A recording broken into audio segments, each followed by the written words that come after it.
So you're thinking of playing Destiny 2 or Warframe. You could be from one side of the camp and you want to see what life is like on the other, or you've got no idea about both, but you're vaguely thinking about trying one. Both options are fair, and I'm going to do my best to break down why I like and dislike both games, and give you some pros and cons to help you choose which one you might like more. I'm speaking from experience here, with 800 plus hours in both, and having done all main types of content in both of the games, as well as being both a try-hard sweat and a once-a-week Andy at points in both. I actually started playing Warframe after burning out on Destiny during Season of the Lost. Please understand that I'm going to try and do my best to cover as much as possible and as deep as necessary, but I am going to miss out some stuff due to how much of both games I'm going to have to get into, and I'm going to miss out some stuff that might seem more important than it actually is. Spoiler alert, I'm going to give you the TLDR now for those that are lazy and don't want to watch the rest. Whilst these games are very similar in concept and identities, they're both so different in gameplay and respect for players' time that it's on the individual to choose which they like more. Oops, did I do a leading answer that's going to make you watch the rest of the video? My bad. Let's just get into it then. So we're going to start off with the similarities between the games and then slowly branch off into their differences. The main point everyone mentions is that they're both sci-fi looter shooters. So let's start off by showing how different each game's looting and shooting is. Destiny 2 is a first-person shooter where you loot guns and armor, with the main grind being getting good perk rolls on your gear. For guns, this can be perks that make a weapon more powerful or have utility. For armor, they're rolled with different numerical stat distributions that affect aspects of your character's power. Usually, the higher number is better, unless it's all loaded in one stat. Every weapon and armor has a number called its power level that contributes to your overall power score. Each season, the power cap is slightly increased, and you will grind out to make that overall number go up to its maximum. Warframe is a third-person shooter where you loot many different kinds of resources. It has an account rank you level up. Leveling up different weapons in Warframes will increase your mastery rank. The maximum rank is technically 30, with 2 additional ranks for the absolute turbo sweats. A higher mastery rank will get you increasing access to more content, with it capping out at rank 18. After that, mastery rank gets you quality of life upgrades and higher standing caps, which we'll get to soon. You occasionally loot blueprints to make new Warframes and guns, but for the most part you're looting resources and mods. Guns can be made from multiple different resource combinations and require a blueprint to be made that's usually gained from running a specific mission. Unlike Destiny, where once you get the gun, it's yours, in Warframe you have to craft them using the blueprints, and this comes with a crafting time that is skippable by paying with a paid-for currency, but once again, we'll get back to that. The craft times range from 12 hours for a weapon to 3 full life days for a Warframe. Now Destiny 2 also has a crafting system. This was added in the most recent expansion Witch Queen, and was designed to help ensure players could make their own god roll of perks, if they got really unlucky with their regular weapon drops. The system isn't perfect. Not all weapons can be crafted, it's incredibly grindy, and your luck will decide how much you'll have to suffer to get the craftable gun you want. But it's a good first attempt at solving the issue of being forever stuck looking for that one god roll. The main looting aspect in Warframe is mods. All weapons in Warframes in Warframe are the same and identical until the individual player mods them the way they want them to be. This could be flat increasing damage, giving it some elemental effect mods, or just increasing the attack speed until you're a wind of destruction. Destiny 2 has 3 classes. The Tanky Titans, aka Crayon Eaters, Hunters, the mobile and edgy Shadow the Hedgehog OCs, and Warlocks, the magic-based Sigma Chads and canonically the most powerful. And no, of course I'm not being biased here. These classes are balanced pretty well for the most part and create unique playstyles for each. Titans are tanky and defensive, supporting their team and stopping themselves from dying. Hunters are fast and high damage. They can triple jump and they've got some tricks up their sleeve. Warlocks have a sick-ass glide, the ability to support or deal insane damage, the ability to heal themselves or others, and have cool looking dangly robes that just exude drip. Playing a specific class does not lock you out of or stop you being useful in 90% of content, but in raids you don't really want 6 hunters just doing damage with no support abilities around. As an example, I main Solar Warlock. Solar is one of the 4 currently available elements for choice that completely change up your class's playstyle, damage, utility, and abilities. Solar means I can have grenades that apply burning stacks for more damage over time. One of my available ultimates creates a crazy strong healing circle that's basically mandatory for someone to have for high-end bossing. And personally, best of all, I can do this. You might go, wow, a dash?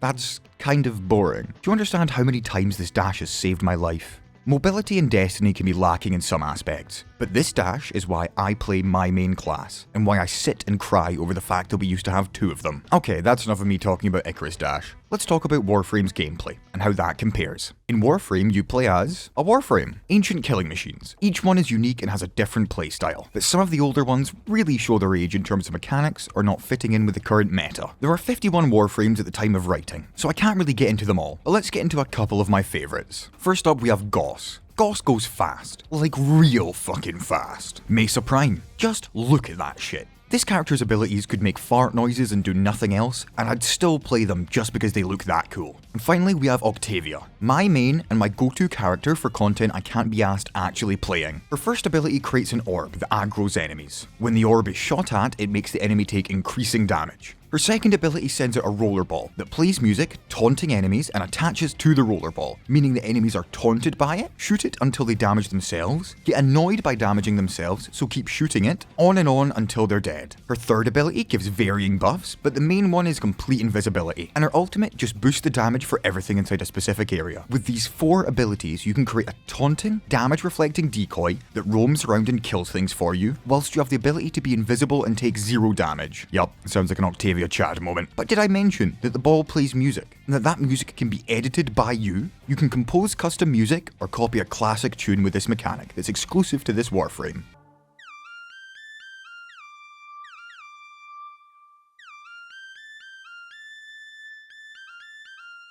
You also have an operator in Warframe. This is technically spoilers, but they've been in the game for so long, you'll see people using them in public lobbies from the start. They are an alternate form that can be accessed at any time using this big blue circle. They shoot lasers out their hands and have amplifying or damaging abilities, and some sick aerial mobility with their void sling. Operators mostly accentuate the combat of Warframe, adding more depth, but for 90% of the content, they're not really necessary except for super late game activities. So there's some examples of how a Destiny class or a Warframe would play in each. Next, onto one of the most important bits of a shooter, the guns.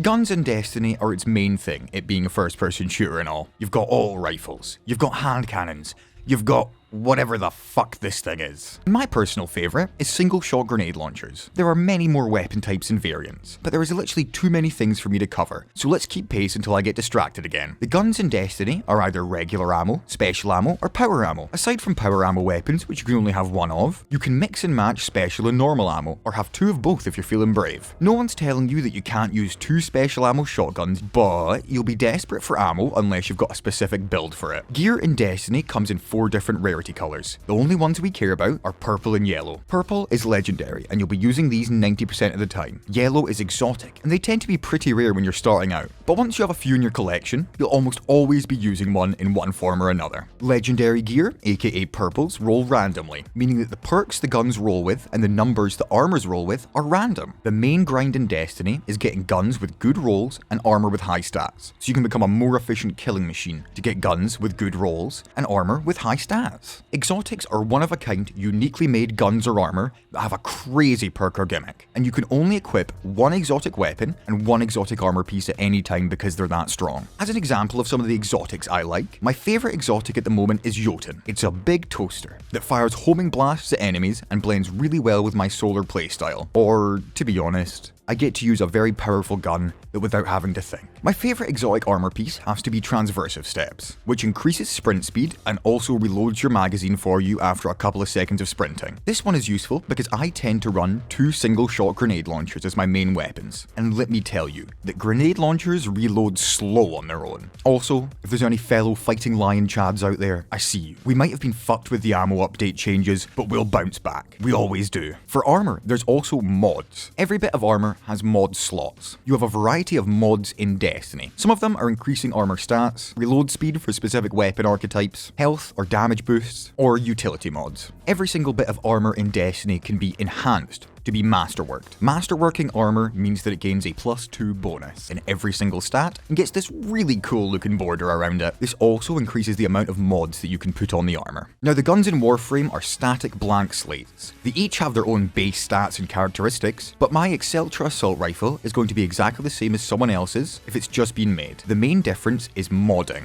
In Warframe, you'll be modding your frame, guns, swords, and even your pets to make them more efficient. Modding is the act of putting mods that are basically cards onto whatever item you want to improve. You can change them anytime outside of a mission, and the system is pretty sick to be honest. Hypothetical situation with two people. Person A likes the base stats of the rifle, but wants to make it fire faster and reload faster. Easy, mod for reload and fire rate, and you'll be firing loads at people faster than Elon Musk can impregnate another board member. Person B. Person B just wants the gun to one-shot anything it hits, doing as much damage as possible, and saying fuck how the gun feels, I just want to kill. They can mod for increased critical chance, critical damage, and base damage. Suddenly one click and half the room is dead. The same goes for your Warframe. Want to be useful? Put utility mods on a support Warframe. Want to be a tank and never die? Easy. Stack obscene amounts of health, shields, and armor. Now the next distraction-based detour before going on to the main section is going to be movement, a thing these two games handle very differently. Destiny 2 controls like a typical FPS game, but that every class has a slightly different jump. Titans glide or boost high, Hunters can triple jump, and Warlocks have the best glide distance. Warlocks and Titans can do a little dash depending on their subclass, and Hunters can roll away from danger. These little changes contribute to a class identity, but they can all reach about the same locations with their different jump types. Now Warframe, however, oh doggy, Warframe has some fucking movement. Wall running, double jumps for everyone, expert balance on ropes, and the single best movement mechanic in any game except for Titanfall 2, bullet jumping. Bullet jumping is where you crouch first and then press jump whilst crouched. Your character arcs and springs to wherever your crosshair is pointing. Bullet jumps can be done from a slide and whilst in movement, so basically never stop bullet jumping. Sorry, my bad, I got distracted again. Where was I? We've got gameplay, gunplay, loot and movement. Okay, next we're on to the content. So with all the mechanics covered, what will you be running with these mechanics? Let's start with Destiny 2, which personally has more varied content. Like all things in Destiny 2, what content you run is decided by what you're looking to do. You have bounties given by vendors to do specific content with specific criteria. By doing this, you can get guns and armor, as well as more powerful gear that increases your power level we talked about earlier. As an example, there's weekly objectives to play the three main playlist activities: Strikes, PvP, and Gambit. Strikes are post-campaign story missions designed to be ran speedily. They reward okay gear, but really you run them for the weekly bonus and any bounties you have. Now contrary to popular belief, PvP, aka the Crucible, can be pretty fun, if you go in understanding Destiny 2 is not a competitive or well-balanced experience. Most of the community seems to grumble and groan about playing PvP after doing the minimum 3 games for the weekly reward. But I think it's fun as fuck.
And finally there's Gambit. Gambit's a weird one. It's a PvPvE experience where you and your team work to summon and kill a big monster before the enemy team does the same. At points you're given the opportunity to go over to the enemy's side to kill them to slow down their progress. When I first started playing it, like everyone else, I really liked it, but Gambit shows its cracks fast. Imbalanced teams and setups, teammates with a title for playing a lot of Gambit but not understanding the basic fucking mechanics, just fucking bank. The Drifter is literally telling you to do that. The Screeb can wait. Anyway, aside from the 3 main playlist activities, you also have content like raids, which are cool as hell and super fun to do in a friendly group. Don't you fucking... Not all raids are made equal, and I'm looking at you Last Wish, you torturous bastard. The current raids in game are great, but with a thing called content vaulting in Destiny, they don't always stick around. So with great humility, I beseech thee Bungie, please bring back Scourge of the Past. You have 3-player mini raids called Dungeons. That's my favourite content in the game to do, because I get to goof around with my friends and enjoy content that can actually be challenging at points, whilst not feeling like the end of the world if I cause a wipe. And this is an apology to my friend Siebel, because I am always the one that causes the wipe. Uh-oh. I feel another distraction coming. I'm sorry, but I have to talk about the visuals of some of these areas. My favourite dungeon is Shattered Throne, but my favourite dungeon visually is Prophecy. This sci-fi vaporwave looking environment is stunning, and running it for the first time is unreal. And aside from the mainstay content, there are seasonal activities. You have to have purchased the current season pass to participate, but they tend to be good loot rewarding activities that can get pretty stale very fast. All content in Destiny 2 is about getting new guns and armor, or increasing the power level of your guns and armor. Whilst there is aspirational content, like grinding out for fancy titles or cosmetics, the main endgame is making the numbers go up to their max limit to be the strongest when you do content you've been doing for the entire season. Once you're at endgame, the choice is to keep the grind for resources and aspirational content, or drop the game for the remainder of the season until the next one starts. So that's a quick overview of content in Destiny 2. Let's jump over to Warframe and see how it fares. I'm going to be honest here, and just say that Destiny beats Warframe in terms of its content variety. Look at this star chart. Each of these has many nodes with multiple different activities and unique locations. But the only thing that I know for real... No, but seriously, Warframe has so many different mission types, such as Extermination, where you kill everything; Capture, where you rush to kill and capture one target and then murder everything on your way out; Defense, where you hold down an area and murder everything; and Survival, where, you might have guessed it, you murder everything until you want to leave. Not to say that Destiny's not similar. Everything involves standing in an area and killing, grabbing and throwing balls and killing, or wave defense and killing. But with Warframe being basically a horde shooter, its mechanical depth is not that high. One of the big grinds in Warframe, that's technically optional, but you will want to do them eventually for all the content, is factions. Factions have a reputation system, and you want to rank them up to unlock the new content they have, such as endgame systems, weapons, warframes, cosmetics, and a lot more. There are 6 basic factions accessed from one of the social spaces in-game, and each of the game's open worlds also has 2 factions to level up. Warframe has 3 open worlds, but for clarification, they're more like big open areas, as I feel like calling 2 of them open worlds cheap. Let's take Fortuna as an example. My favourite visually, but universally the worst one to progress. Your job is to aid the resistance fighters Vox Solaris in fighting back against the Corpus forces. This is done by doing bounties and getting reputation. Bounties are 2 to 5 staged missions that task you with various forms of killing in return for standing. That standing is used to increase your rank with them up to a maximum of 5. The issue is that you have a daily standing limit based off of your overall mastery level. At my current limit, I can get up to 26,000 standing per 24-hour period. Any more is wasted. And with each rank you go up per faction, the amount of standing required goes up as well. This means that day 1, you can easily get base rank in a faction, but by rank 3 out of 5, it'll take at least 2 daily resets to get that. So you're just stuck waiting on time gating in order to actually keep doing the content you want to do. Time gating is a big thing in Warframe and Destiny 2. In Destiny, you're weekly time gated for how much you can directly increase your overall weapon and armor power level. And in Warframe, your faction standing is time gated, and so is weapon and Warframe crafting. Warframe used to have raids,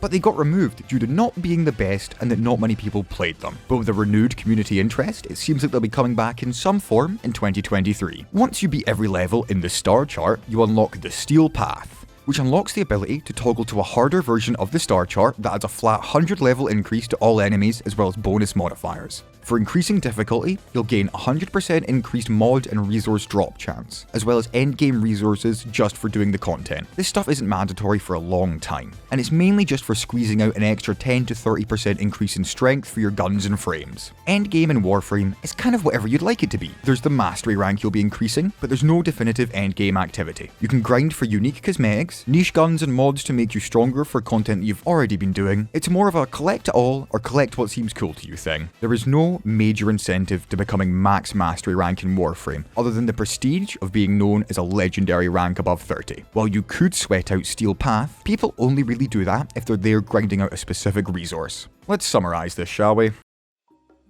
I'd like to close with some personal thoughts about both the games. You see, the reason I dropped Destiny and tried Warframe was because of FOMO. Fear of missing out is such a huge factor in Destiny, where it could be missing a timed event, seasonal activity, or just missing your weekly power gain. In Destiny, you feel like you have to log in each week, otherwise you're missing out on something. In Warframe, I play when I want. Yeah, sure, there's time gating, but it's not log on or you miss out. It's, hey, you grinded this out, this frame will be ready in 3 days. You can grind something else, or just come back when it's ready. I never feel like I have to log on to Warframe. Even timed event rewards are just endgame materials. I can earn more than I would need to use with only a little bit of grinding. Because I've worked hard and done some grinding, I'm always going to be powerful in Warframe. If I quit for 6 months, I'd be just as powerful as when I came back. In Destiny 2, I'd only be slightly more powerful than a brand new player, but I guess I'd have more cool guns than them?